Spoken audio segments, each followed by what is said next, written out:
Welcome to another edition of Daily Airline News, this time focusing on the loss or the story of the 737 MAX. That's the loss of the Ethiopian and Lion Air crashes.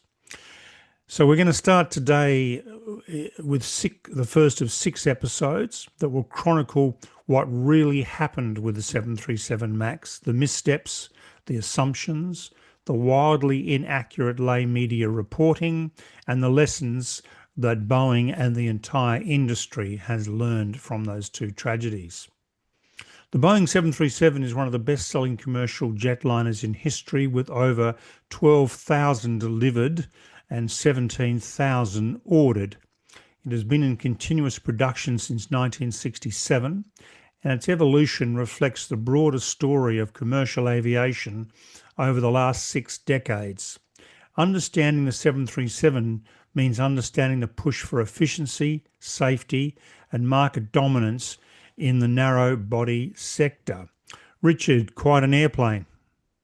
Yeah, it is indeed with a huge history. And let's take us back, Jeffrey, to the start of that history. What led Boeing to design the 737 in the first place? Yeah, it's really interesting here because they were way behind, which was a bit unusual in those days. So in the early 60s, as I mentioned, Boeing was lagging. Competitors like Sood Aviation had the Caravelle out, British Aircraft Corporation had the 111 out, and the Douglas Aircraft Company had the DC-9, all twin jets. They're all selling very well, and in some cases they are already flying. And the Caravelle, for instance, flew in the mid to late 50s. Boeing's first jetliner, the 707, and its derivative, the 727, were optimized for long range and medium range routes with higher passenger loads. But airlines were now asking for a smaller, more economical jet that could operate from shorter runways and serve regional routes profitably. Boeing responded with the Model 737, a design study for a twin-engine, six-abreast short-haul jet based on the 707 and 727, broadening its family of jets concept with as many common systems and parts as possible. Yeah, the Caravelle and the DC-9 and the 111, I've flown on them all. Mm. But they had the engines at the rear. Why did Boeing put the engines under the wing rather than at the rear like its competitors? Yeah, that's interesting. Was an interesting evolution that. So mounting the engines on pylons under the wing instead of the fuselage gave Boeing rear fuselage gave Boeing the advantage of a lower structural weight.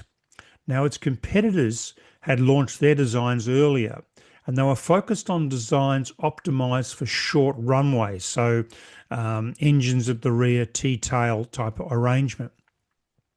But by the time the 737 was launched, it was clear that most airports were lengthening their runways. Thus, the need for a rear engine T-tail design was eliminated. However, and here is the issue, because the 737 would be used into airports with minimal or no ground equipment, it needed the aircraft to be very low to the ground for access to the cargo holds, etc. And thus the engines needed to be embedded in the wing for ground clearance. So, when did the first 737 fly and how did it perform? So yeah, Richard, the prototype 737-100 made its maiden flight on April 9, 1967. Lufthansa was the launch customer for that model, taking delivery later that year. The airplane performed well, but sales were very modest at first. It was the longer fuselage 737-200 introduced shortly after that became more of a success story, offering more seats and better economics. So, did Boeing almost quit the 737 program? Yeah, look, that's that's an interesting little saga, that one. Um, there are many, of course, in Boeing that thought they shouldn't even bother with the 737. They thought just concentrate on the 727, the three-engine trijet. And many thought that Boeing was crazy to do the 737, as its competitors already had jets flying. American had purchased the 111, Delta and Eastern had the DC-9, and only United was left of the US majors, and they did order the 737. When it first flew, the 737 actually had 17 customers. Most of them were small, though. But storm clouds were brewing at Boeing. By 1969, the 747 was in trouble with its weight and engine performance. Boeing's supersonic transport had to be totally redesigned, and then it was later cancelled. So in 1970, Boeing was starved of funds and was looking around to quit some products. And the 737 had only sold 23 aircraft that year, 23, and that was a prime candidate. And negotiations had actually started with the Japanese to buy the 737 program because Japan wanted to get into large aircraft manufacturing. But those discussions didn't actually conclude. So the 737 stayed at Boeing. Yeah, and then the rest is history. Mm. The 737-200 changed all that for Boeing, didn't it? Yes, the advanced model, which was introduced in 1971, featured aerodynamic refinements, more powerful engines, increased range, and that became the workhorse for airlines worldwide through the 70s, with more than 1,100 built. And it was able to operate from very short runways, also gravel runways, gravel kits. Boeing did a lot of work on that model to make it attractive to all sorts of airlines, and it had sales success for sure. Jeffrey, the Boeing then launched the classics version of the 737 in the 80s. Tell us about that. Yeah, so in the late 1970s, Boeing was facing tougher competition from McDonnell Douglas, their DC-9, which has now become the MD-80. And at the same time, the Europeans were working on a new single aisle 180 seat aircraft or 150, 180 seat aircraft powered by these new CFM 56 engines, which were far more economical. Now, the Airbus A320 hadn't been launched, but certainly it was moving towards a launch, which actually happened in the early 1980s. Airlines wanted quieter, more fuel efficient aircraft that would meet the upcoming stage three noise regulations. So there was the ICAO had deemed that aircraft noise had to be reduced, and it was called stage three. And so Boeing needed to do something about that. So the answer was the classic series. Walk us through the improvements and technical changes in the classic series. Well, the biggest change, as I mentioned, was the CFM 56-3 high bypass turbofan. Now, this was jointly developed by GE and the French company Safran. Now, that has been one of the most successful international collaborations, and those engines are still in production, a more advanced version. Now, these were much quieter and more fuel efficient than the JT8Ds that the 737 was fitted with, but they posed a challenge. And this is where we start to move towards the MAX issue.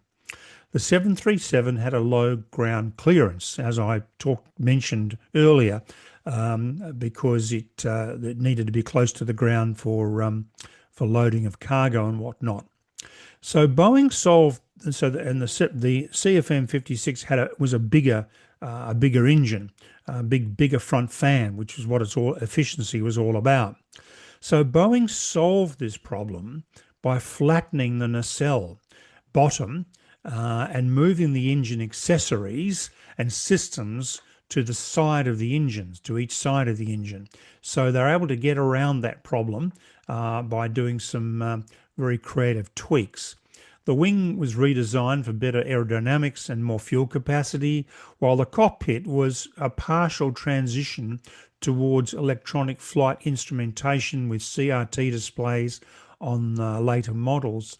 There were three variants: the 737-300, which was the baseline, a 400, which was stretched, and a Dash 500, which was shortened. So, yeah, it was a very successful. So tell us about the success. How successful were the classics?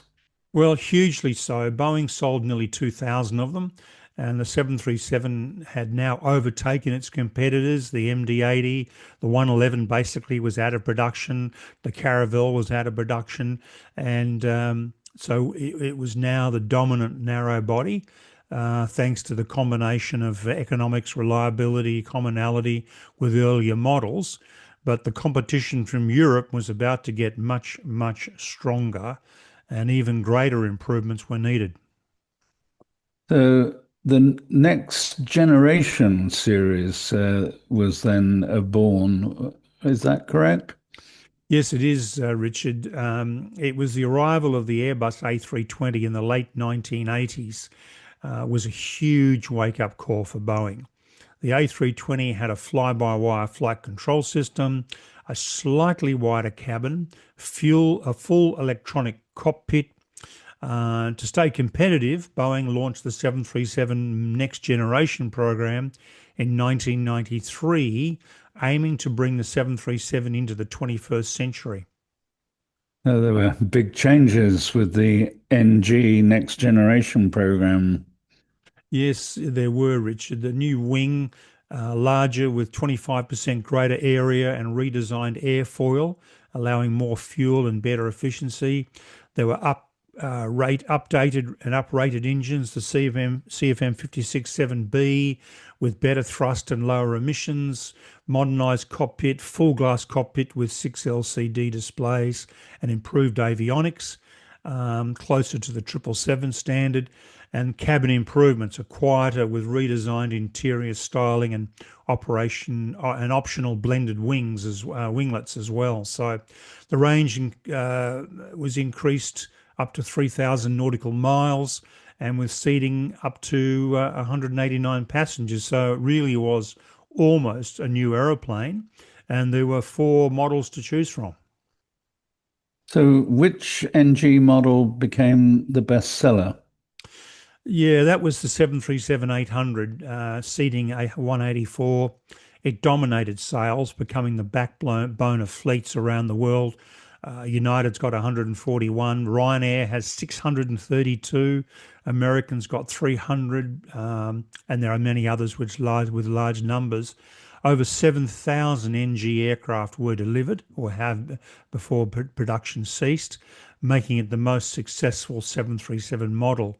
Another huge operator was Southwest, which had 207 of the Dash 800s and 400 of the smaller Dash 700s.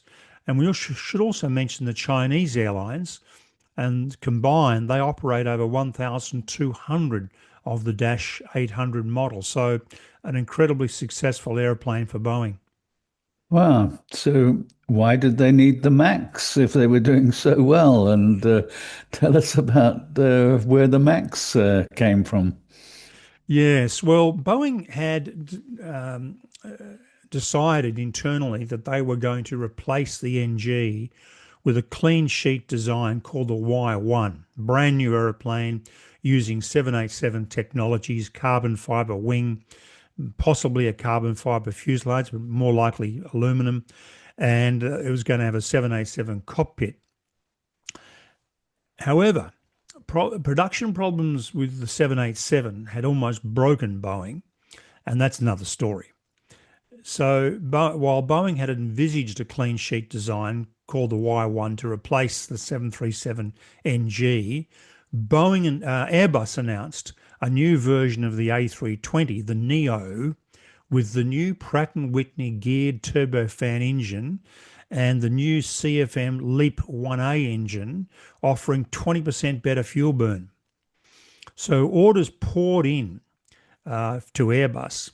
So Boeing ditched the Y1 and opted for another upgrade of the 737 under pressure from airlines like American and Southwest. So that's why they went for the MAX. So, what were the key design criteria for the 737 MAX? Yes, well, first and foremost was the re-engining using the CFM LEAP 1B engine for improved fuel efficiency. Minimal structural change, enough to keep commonality with the NG to allow a common type rating for pilots. Aerodynamic tweaks were to be kept to a minimum and included a split Cigna winglets, revised tail cone, engine nacelle, aerodynamic improvements, and cabin updates, the new Boeing Sky interior with large pivot bins and LED lighting. So a really good makeover. And during that makeover, the major design changes to the MAX created the need for the MCAS in the first place, didn't it? Yes, the key design change was the installation of the larger, more fuel efficient CFM LEAP 1B engine. These engines had a larger fan diameter, 69 inches versus 61 inches on the NG CFM 56s. Because the 737 had its short landing gear, and we've already talked about that, and a low slung fuselage, Boeing couldn't just hang the bigger engines in the same spot. They had to be mounted slightly higher and further forward on the wing, and also the nose undercarriage was also raised slightly as well. So this altered the aerodynamics of the aircraft, and at very high angles of attack, the repositioned nacelles produced additional lift. So not only is the wing producing lift, the actual nacelles of the engine are producing lift, and they move the aircraft's centre of pressure. This caused a nose-up pitching moment that could make the aircraft feel like it was tending towards a stall earlier than pilots might expect, and different from the 737 NG's handling. So Boeing's design goal was to keep the MAX within the same type rating as the NG, meaning pilots could transition with minimal additional simulator training.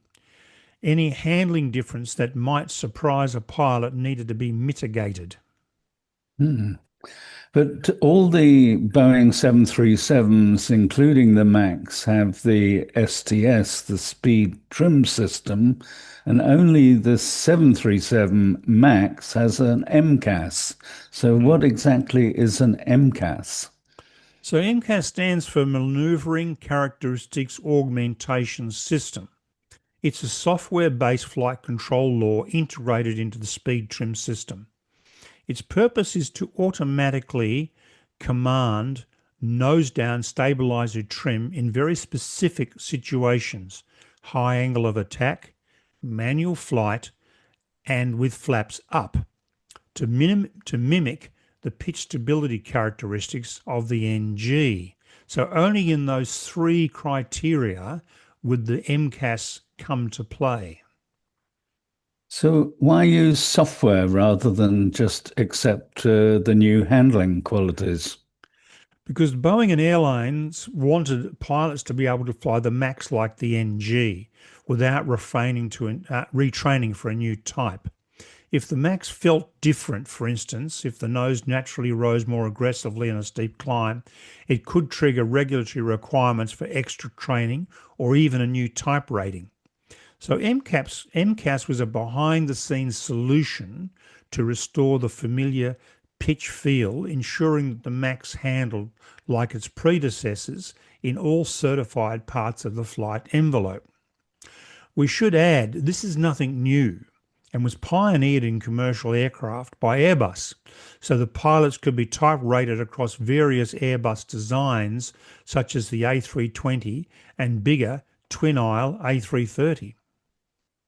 So, how does the MCAS work in practice?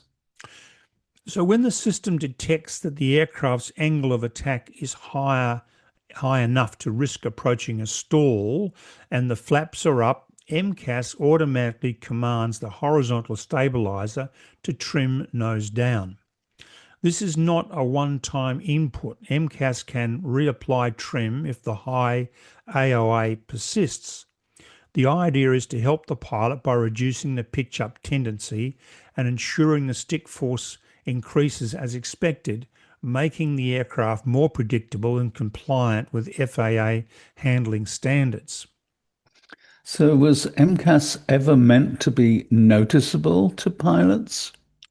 Ideally, no. It was designed as an augmentation system operating in the background so that pilots wouldn't perceive the aircraft as